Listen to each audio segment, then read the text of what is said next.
Welcome students to the fifth lecture on fuzzy sets, arithmetic and logic. In the last class, we talked about fuzzy complementation.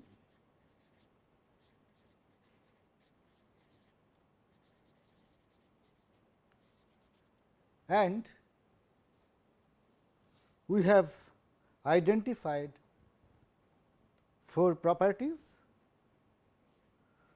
2 of them are must, that is boundary condition,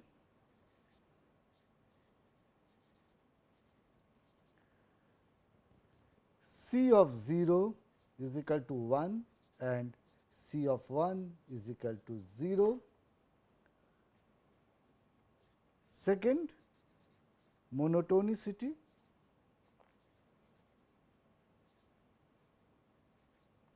that is if A less than B, then C of A is less than equal to, is greater than equal to C of B. These two are must. Also desirables are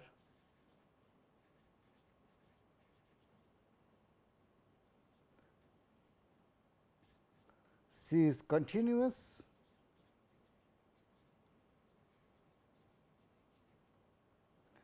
and 4 is that C is involutive.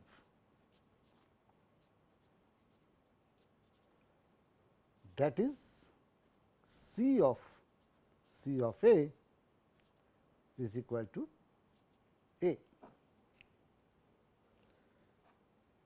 In the whole discussion, C is a function from 0, 1 to 0, 1.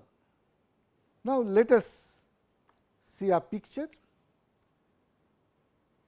Let us consider all functions C from 0, 1 to 0, 1.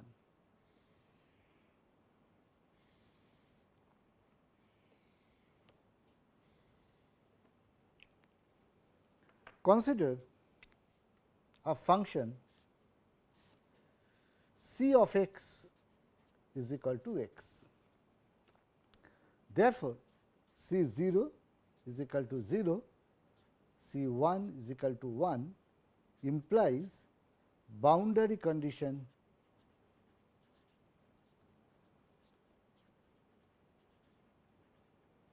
is not met with. Therefore, there exists function something like this that do not follow the first boundary condition. So, within C, let us look at the class of functions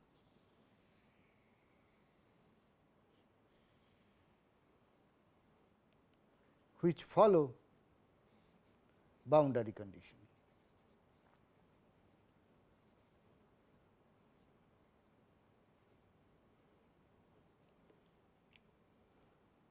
Consider this function.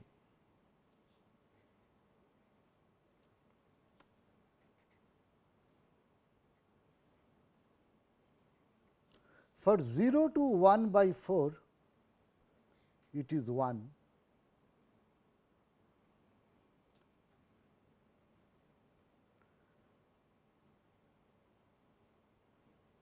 For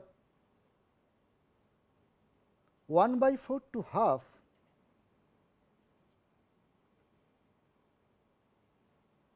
it is say 3 by 4. From half to 3 by 4, it is 1, and from 3 by 4 to 1, it is 0. If we consider such a function, we see that it meets boundary condition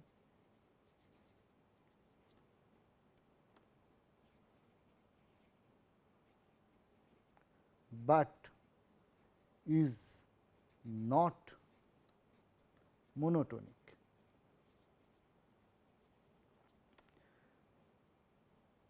So, these are the functions that satisfy axiom 1. Within that, therefore, we look for functions which satisfy axiom 2, that is monotonicity.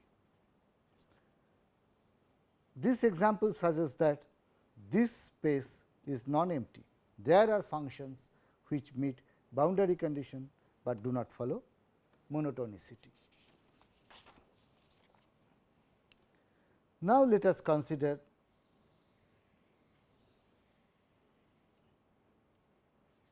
the set of functions C 0 1 to 0 1, and let this be the set which follow boundary condition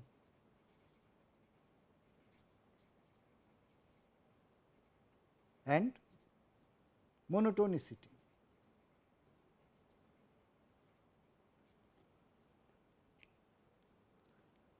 Now, consider this function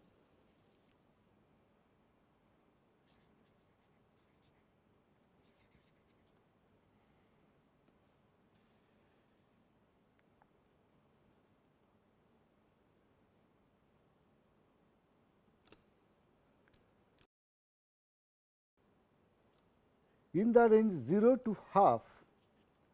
This function takes the value 1, at half it takes the value 3 by 4, and from half to 1 C of x is 1 minus x. Obviously, it follows the first two, but we can easily see that this is not continuous.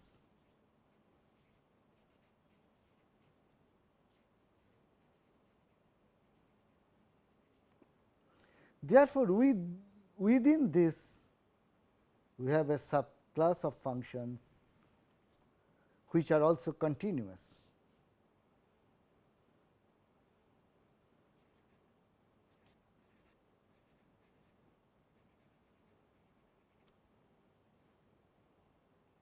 That means, these follow axiom 1, axiom 2 and axiom 3 and continuous. Consider the following function C of A is equal to half of 1 plus cos pi A. So, let us examine the function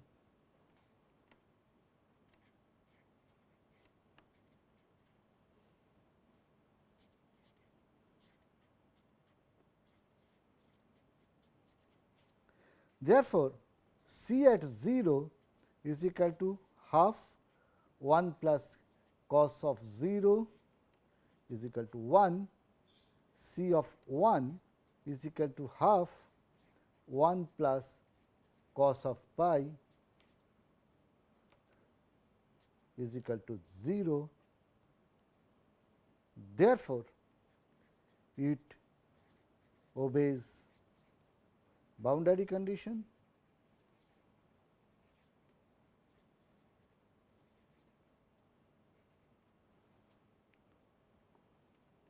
We can see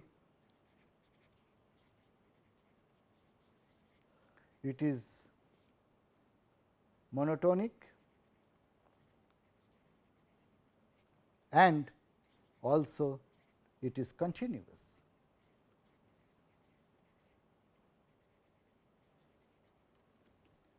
But we can see that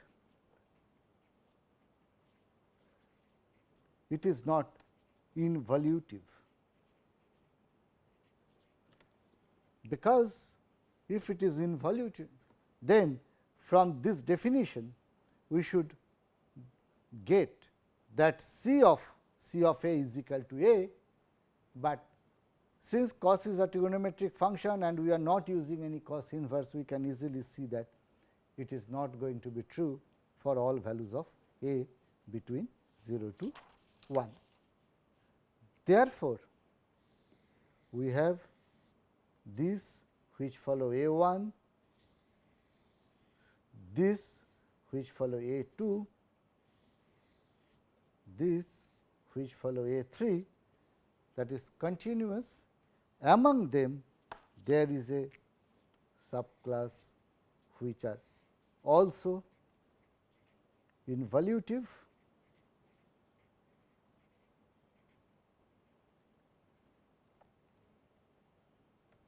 It can be shown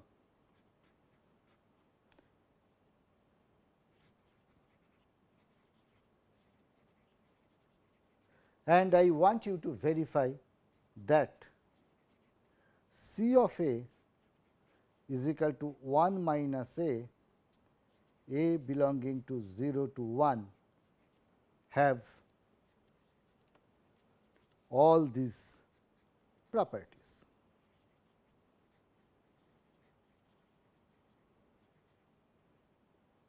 So, this is a function C of A is equal to 1 minus A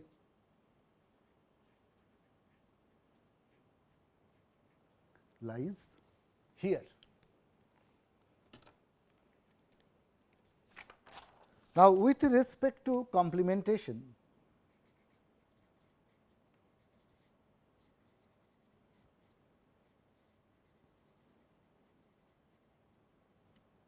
we have a concept of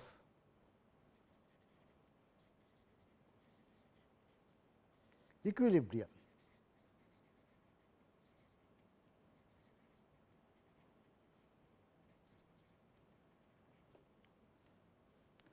A belonging to 0 1 is said to be an equilibrium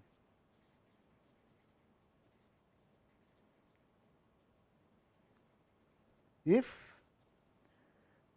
C of A is equal to A.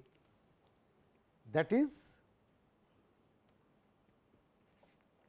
when we interpret in terms of membership functions, if A is equal to membership of a x in A, then C A is equal to membership of x in A complement is also A. For example,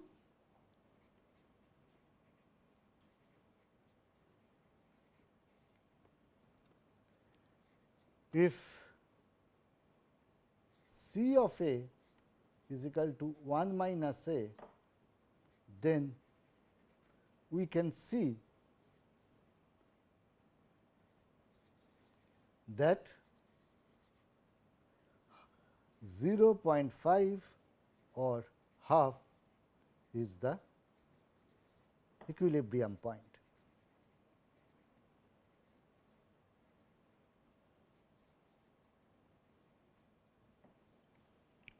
Question: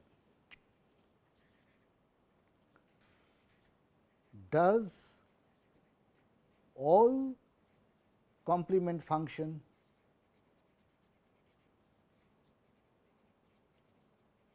have an equilibrium point?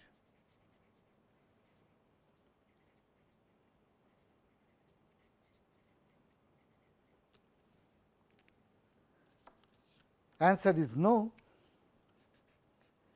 In fact, some time back I draw a function which is,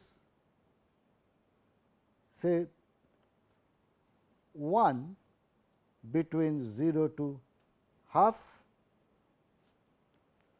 but at half it is 3 by 4 and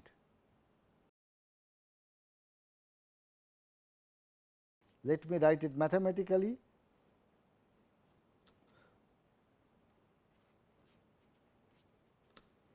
C of a is equal to 1 if 0 less than equal to a less than half is equal to 3 by 4 if a is equal to half and 0 if half less than a less than equal to 1. Therefore, you can see that there does not exist any point such that C of a is equal to a. Therefore, but it satisfies all the conditions of a complementation function. Therefore, we find a complementation function which does not have an equilibrium point. The natural question is, how many equilibrium points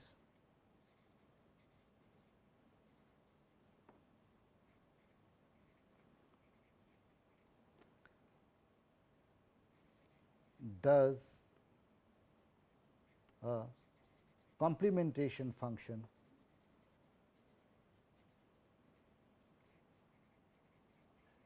have?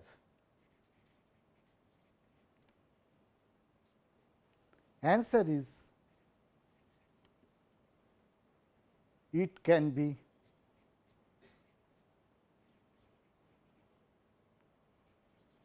at the most 1. Why? Suppose, if possible,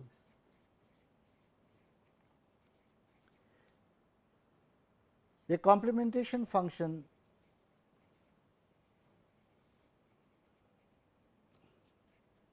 C has 2 equilibrium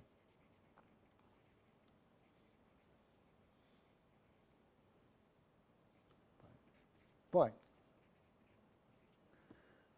Let them be A1 and A2. Without loss of generality, let A1 be strictly less than A2. Therefore,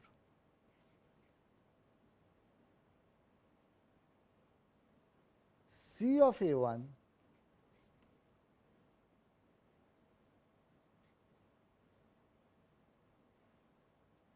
is equal to A1 and C of A2 is equal to A2,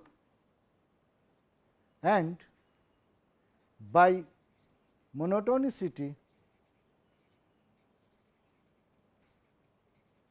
since A1 is less than A2, C of A1 is greater than C of A2, greater than equal to C of A2, or since this is equal to A1, this is equal to A2, we get A1 is greater than equal to A2. Therefore, we started with A1 less than A2, we arrive at A1 is greater than equal to A2, therefore, contradiction. Therefore,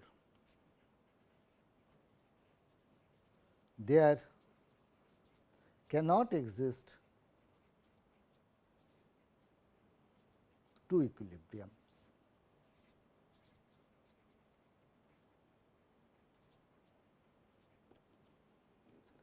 Okay. Theorem If C is continuous,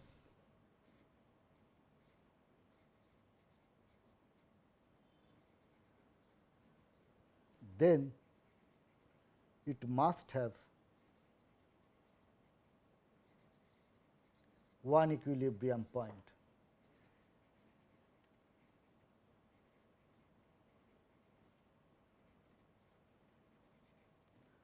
Proof: consider C A minus A. Obviously, this is a continuous function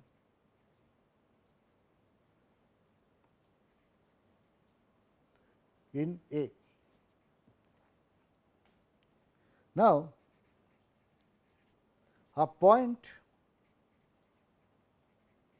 A naught will be an equilibrium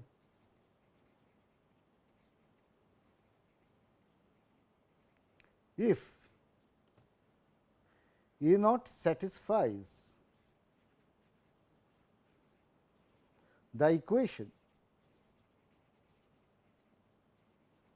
C A minus A is equal to 0. That is, A naught is a root of the equation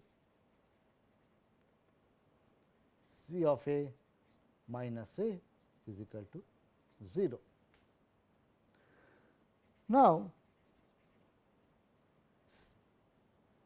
C 0 minus 0 is equal to 1 minus 0 is equal to 1. C 1 minus 1 is equal to 0 minus 1 is equal to minus 1. Therefore,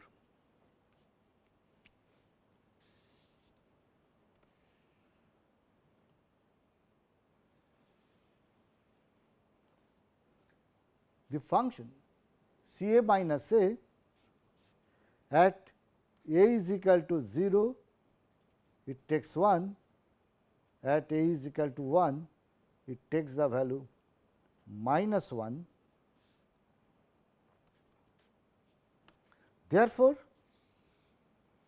whatever may be the shape of the function, it is going to intersect with the x axis at some point, because this is a continuous function. So, let us call that point to be A naught. A naught is going to be the root of the equation C A minus A is equal to 0, and therefore, A naught is an equilibrium.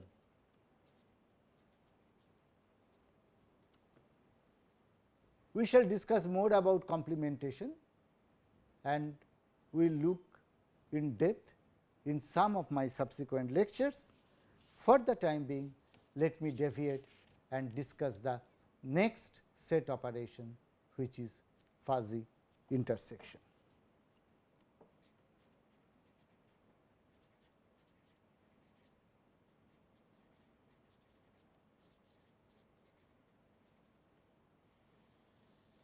What it is? If A and B are two fuzzy sets on some universe X, and if mu A x is equal to A and mu B x is equal to B, then mu A intersection B of x gives the value, gives the membership function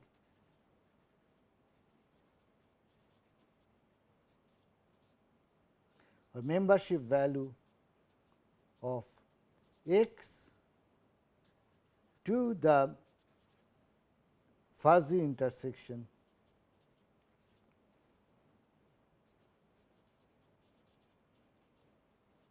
of A and B. Therefore, we can visualize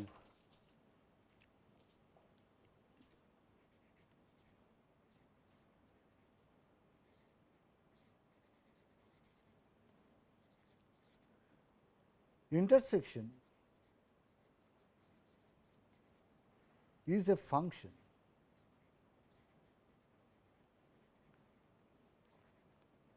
I from 0 1 cross 0 1 to 0 1. That means, it accepts two values A and B from the intervals 0 1 and produces a value I A B which also belongs to 0 1 and which gives the intersection of these two. With this interpretation,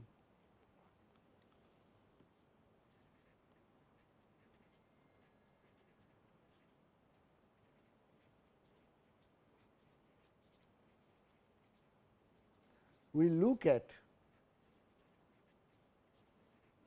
the properties, axioms that define an intersection function.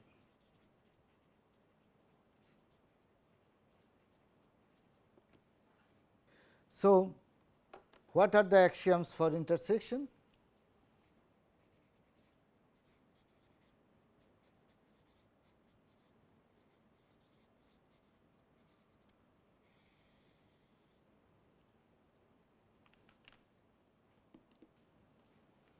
One, I of A 1 is equal to A. This is the boundary condition.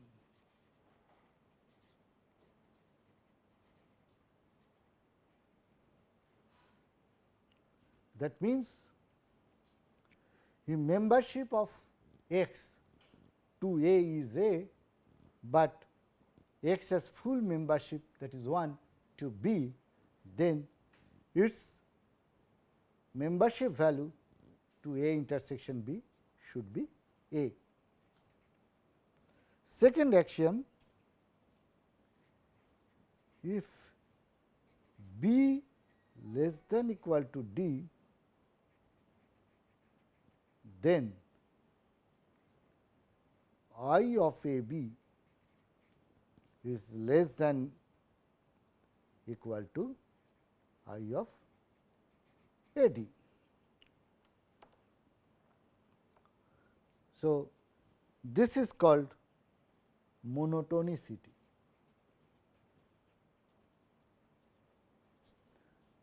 That means, as the second parameter increases,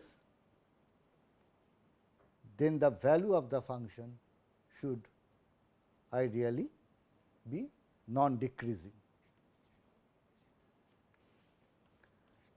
I A B is same as I B A. This is commutativity.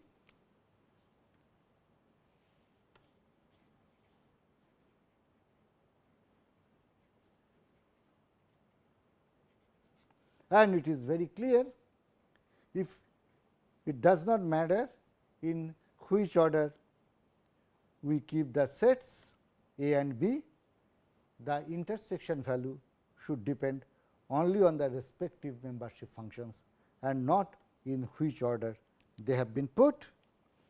And number 4 is I of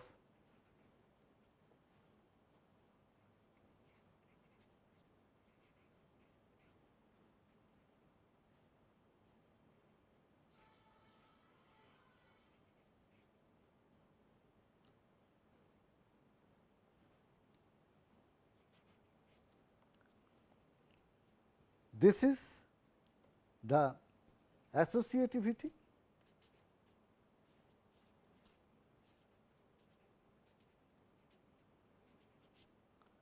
So, these are the necessary properties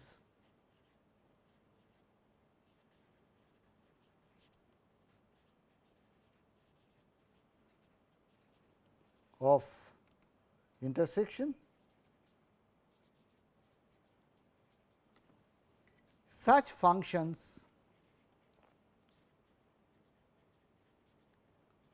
are called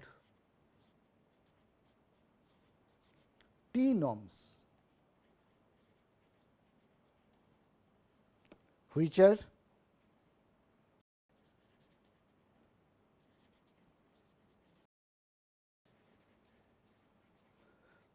essentially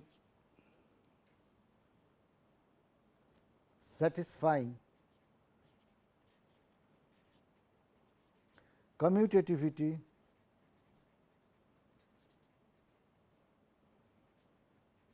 associativity,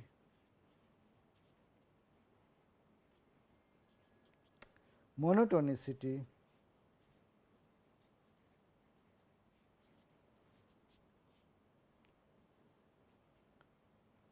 with 1 as the identity element.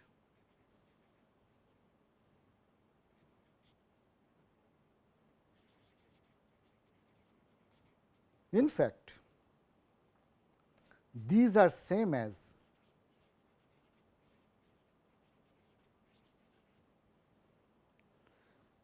abelian monoid. Those who know algebra and have the concepts of monoid, we know that a monoid needs an identity element, which in this case is 1, and they are associative, and the commutativity gives it the abelian property. And because of the commutativity, they are abelian. We shall often refer to these as theorems, and also I may refer to these as intersection functions interchangeably. Apart from the above 4 additional properties that are desirable for a theorem or an intersection function.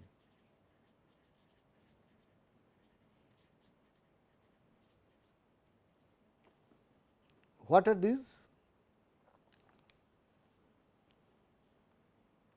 Property 5, I is continuous.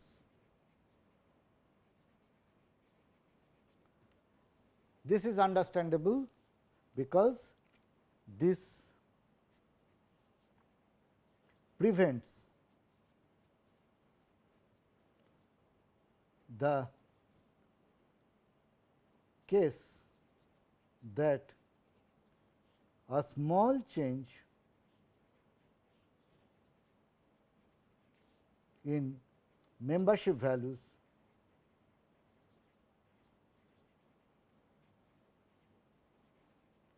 will make huge change in the intersection.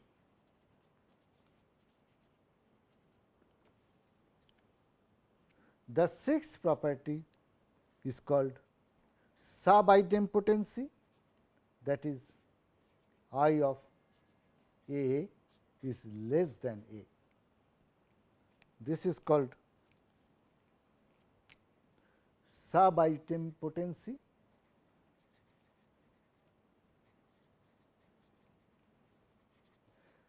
because we know that if I of A and A is equal to A, then we call it an idempotent function, but what is desirable is that I A is actually less than A, because then it is sub-idempotent. Why? The justification is that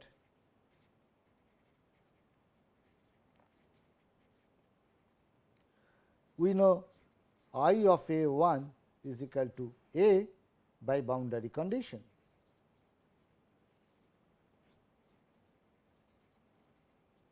Therefore,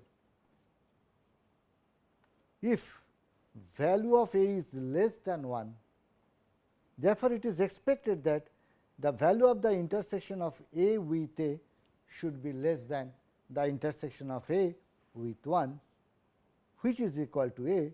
Therefore, I of A should be less than A. And finally,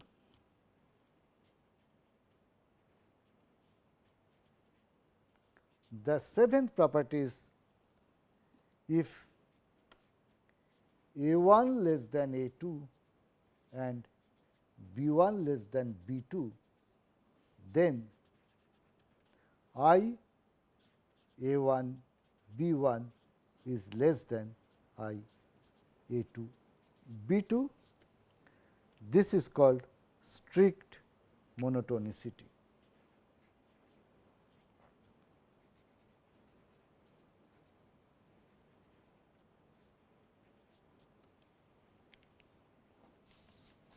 Let us now come back to idempotency.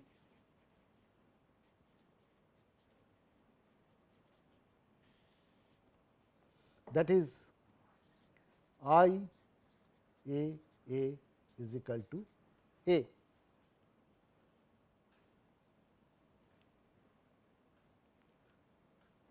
Theorem: the standard intersection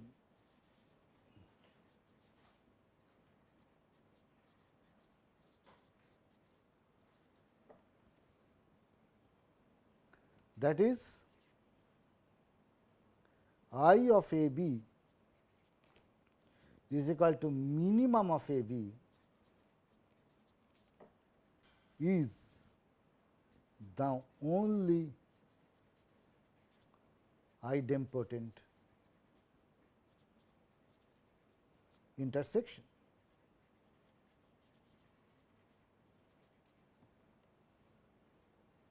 Proof: let I 1 be any arbitrary intersection function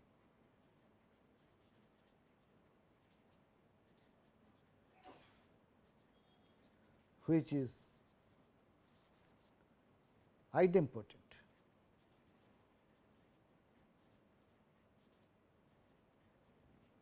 Therefore, A is equal to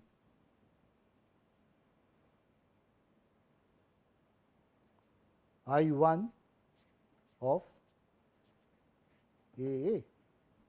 Now, consider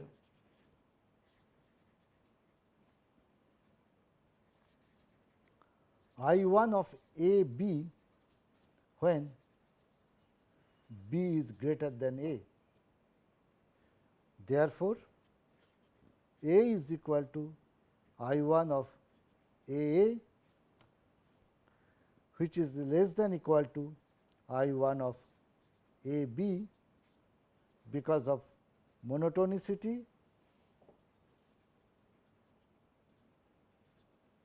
which is less than equal to I 1 of A 1, again due to monotonicity,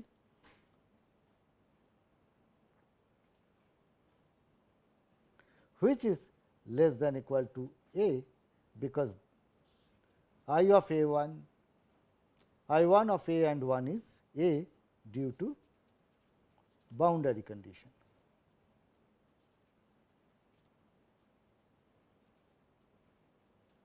Therefore, what we get if A is less than B, then I 1 of A B is equal to A, that is minimum of A comma B. By a similar logic, we can show that if B is actually less than A, then I 1 of A and B is going to be B, which is again the minimum of A and B. Therefore, what we find that if I 1 is an idempotent intersection or an idempotent T norm, then effectively it returns the minimum of the two parameters. Therefore, I 1 results to the standard intersection minimum of A B.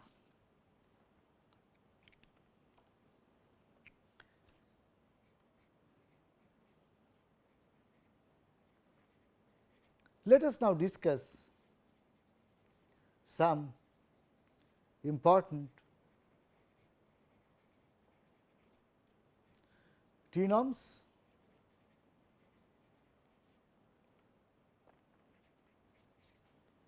The standard one,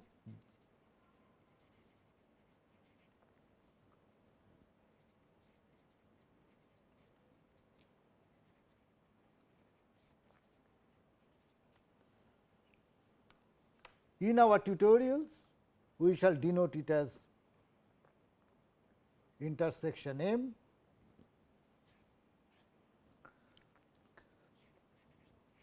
B algebraic product,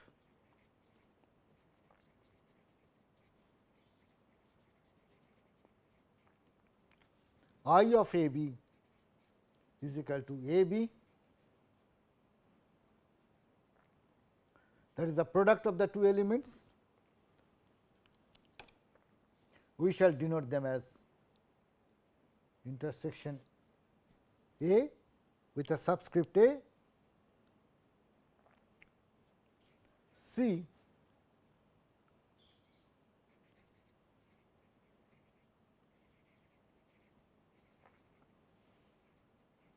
bounded difference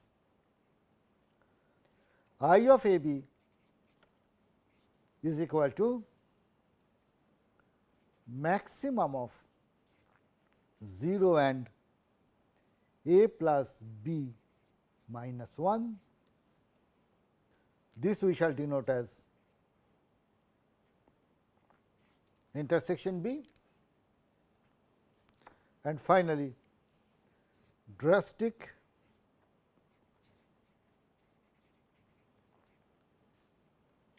I of A B is equal to A if B is equal to 1, B if A is equal to 1 and 0 otherwise. This we shall denote as, in the tutorial sheets, when you find problems with these symbols, you understand that these are standard, algebraic product, bounded difference and drastic respectively. Now, there is an interesting property, which is that the standard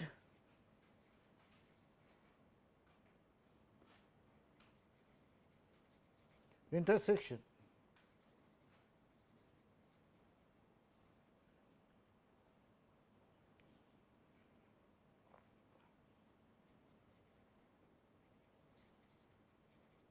is the largest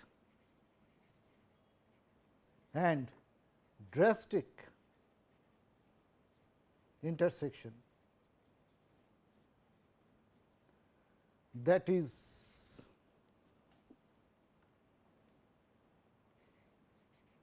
is the smallest of all intersections.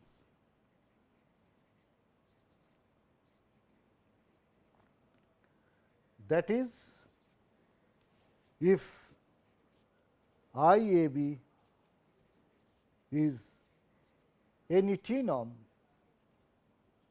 then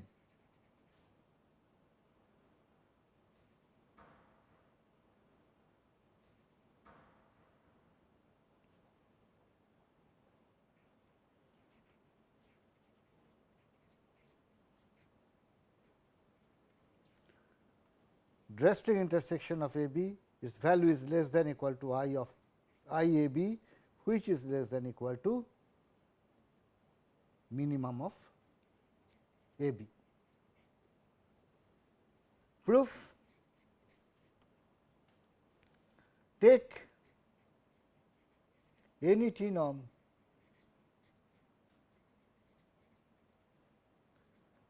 IAB,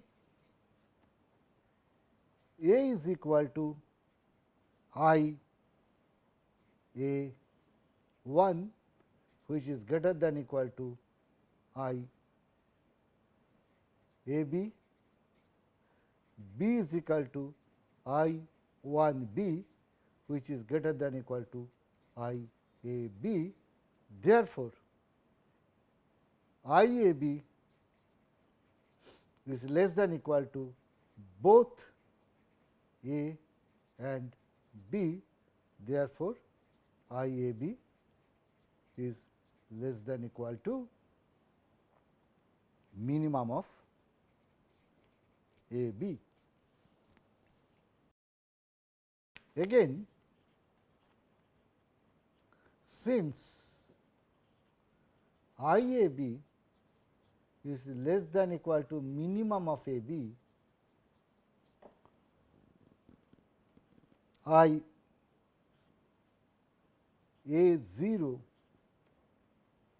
is equal to 0, because it has to be less than equal to 0, therefore, it has to be 0. Therefore, I 0 B is equal to 0 by the same reason. Therefore, by monotonicity,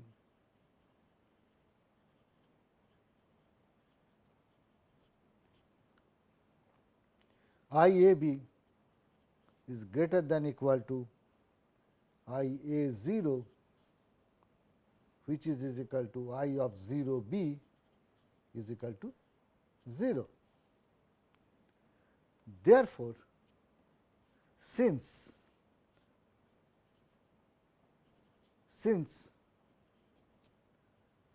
drastic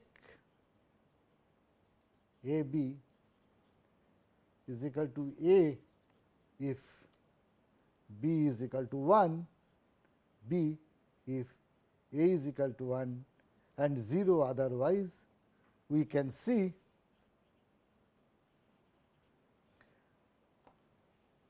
drastic A B is less than equal to I A B. Therefore, intersection with drastic is the smallest.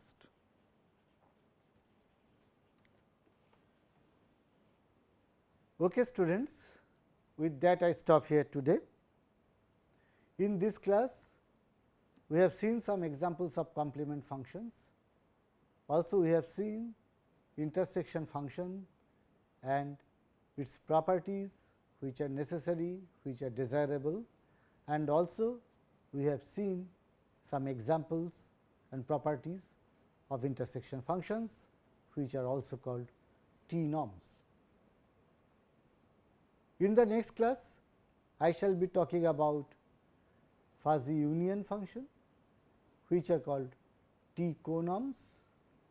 We will investigate their properties and also some examples of fuzzy unions, and the treatment of union is very similar to T norm.